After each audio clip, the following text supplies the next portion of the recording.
حج 2026 کے 4 special packages Alyasin tours and travels 15 جنوری 2026 booking کی آخری تاریخ۔ السلام علیکم ناظرین، میں ہوں عاصم خان اور آپ دیکھ رہے ہیں BBN چینل۔ آئیے دیکھتے ہیں آج کی ٹاپ 10 نیوز۔ ایران نے امریکی صدر ڈونلڈ ٹرمپ کے سخت وارننگ کے بعد کہا کہ ملک ہر صورتحال کے لیے تیار ہے اور کسی بھی حملے کا منہ توڑ جواب دیا جائے گا۔ تہران کے سینئر آفیشلز نے بیان دیا کہ اگر ایران پر کوئی اٹیک ہوا تو اسے آل آؤٹ وار سمجھا جائے گا اور امریکہ اور اس کے علاقائی انٹرسٹ کو نشانہ بنایا جا سکتا ہے۔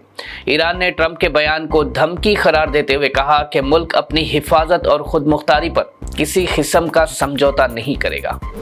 غزہ میں جنگ اور سخت سردی کے بیچ لوگ کچرا جلا کر اپنے بچوں اور گھر والوں کو گرمی دینے پر مجبور ہیں۔ یہ حالات بتاتے ہیں کہ زمینی حقیقت ٹرمپ کے ترقی کے ویژن سے بہت دور ہے۔ خان یونس جیسے علاقوں میں فیول اور لکڑی کی کمی کے سبب ٹینٹس اور تباہ مکانوں میں رہنے والے لوگ شدید سردی کے چلتے پلاسٹک اور کاغذ جلا کر زندگی گزار رہے ہیں۔ اس کے علاوہ غزہ میں بنیادی سہولتوں کی سخت کمی اور مسلسل فوجی حملے عوام کی مشکلات کو اور بڑھا رہے ہیں۔ امریکہ نے بھارت پر رشین تیل خریدنے کے معاملے پر لگائے گئے 25% ٹیرفز کو واپس لینے کا اشارہ دیا ہے۔ US ٹریجری سیکرٹری نے کہا کہ ٹیرف لگنے کے بعد بھارتی ریفائنریز نے رشین کروڈ کی خرید میں بڑی کمی کی ہے، جسے امریکہ نے اپنی پالیسی کی کامیابی قرار دیا۔ انہوں نے واضح کیا کہ اگر بھارت انرجی سورسنگ میں تبدیلی اور ڈائیورسفیکیشن جاری رکھتا ہے تو ان ٹیرفز کو ہٹانے کا راستہ نکل سکتا ہے۔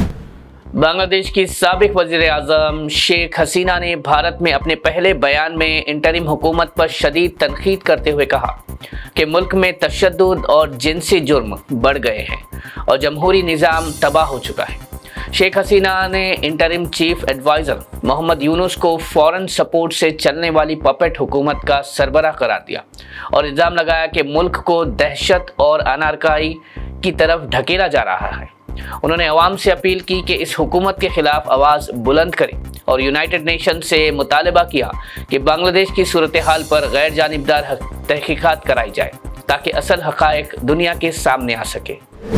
تھانے کے ممبرا میں AIMIM کارپوریٹر سحر شیخ کے ممبرا گرین بنائیں گے بیان پر پولیس نے سخت رویہ اختیار کرتے ہوئے انہیں ریٹن وارننگ جاری کی۔ سینئر پولیس انسپکٹر انل شنڈے نے بتایا کہ انہیں ہدایت دی گئی ہے کہ آئندہ ایسے بیانات نہ دیں۔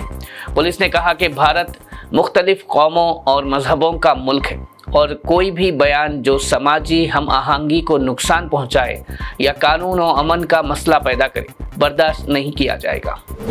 بھارت کے ترنگے کی تاریخ پر چھپی رپورٹ پر AIMIM صدر اسد الدین اویسی نے ایکس پر پوسٹ کرتے ہوئے کہا کہ جو لوگ آج ترنگے کی بات کرتے ہیں انہوں نے ہی ایک دور میں اسے قبول کرنے سے انکار کیا تھا۔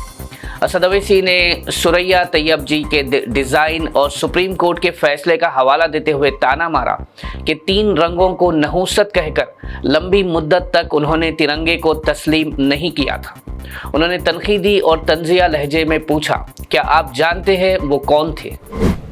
تلنگانہ کے جگتیال ضلع کے پیگڈاپلی گاؤں میں قریب 300 آوارہ کتوں کی لاشیں ایک کھڈے سے دبے ہوئے ملنے کے بعد سرپنچ اور گرام پنچایت سیکرٹری کے خلاف کیس درج کر لیا گیا ہے۔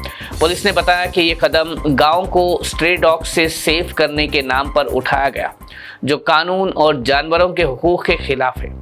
اس واقعے پر اینیمل ویلفیئر تنظیموں نے شدید غصہ ظاہر کیا اور prevention of cruelty to animals act کے تحت ذمہ داروں کے خلاف سخت کارروائی کا مطالبہ کیا۔ تلنگانہ وزیر اعلیٰ ریونت ریڈی نے ٹی ہب میں سرکاری دفتر شفٹ کرنے کے متعلق جیو کا علم ہوتے ہی فوراً اس فیصلے کو رد کرنے کی ہدایت دی ہے۔ انہوں نے واضح کیا کہ ٹی ہب کی ہر جگہ صرف اسٹارٹ اپس، ٹیک انٹرپرائزز اور ارلی سٹیج کمپنیز کے لیے استعمال ہوگی، جس کا مقصد تلنگانہ رائزنگ کے تحت نئی یونیکارن کمپنیز تیار کرنا ہے اور ٹی ہب کو کسی بھی سرکاری آفس کے لیے یوز نہیں کیا جائے گا۔ سرکاری دفتر جو ابھی کرائے کے مکانوں میں ہیں ان کو کسی اور سرکاری عمارت میں شفٹ کیا جائے گا، مگر ٹی ہب کو انکیوبیٹر اور انوویشن سینٹر کے طور پر ہی بنائے رکھا جائے گا۔